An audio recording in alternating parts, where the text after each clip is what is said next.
Day 3 of Texans training camp and the first open practice for fans to attend. We were there early this morning to see folks lining up. Look at them, they're so excited. Yeah. Our sports team is also there. Daniel Gotera and Matt Musel joining us now. Gentlemen.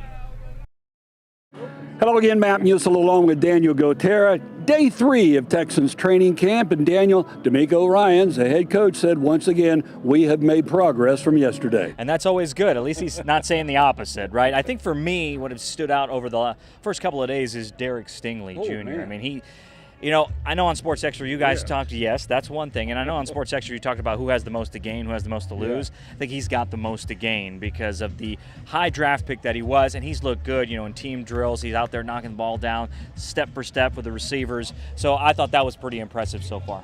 Yeah, I like what I see from Sting, no doubt about it. I was watching Dameon Pierce.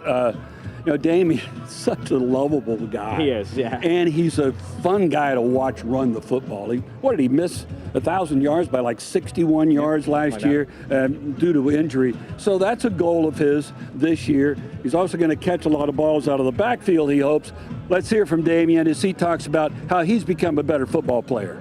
Man, yeah, I've been trying to get that baby fat up off him, man. You know what I'm saying? So I just been running, eating more lean. That's what it was. It was really my diet, just leaning out, just getting that body fat percentage down. Our nutrition, he happy about that.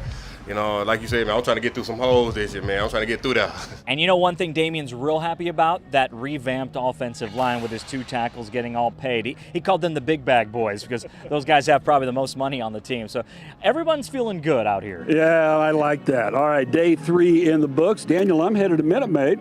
Got a little series with the Rays coming up for Dusty Baker and the guys. I'm headed there, and you'll be back out here at 5 and 6. Yeah, playoff preview maybe for the Astros and Rays. And we'll have more Texans coming up later at 5 and 6. We'll see you then.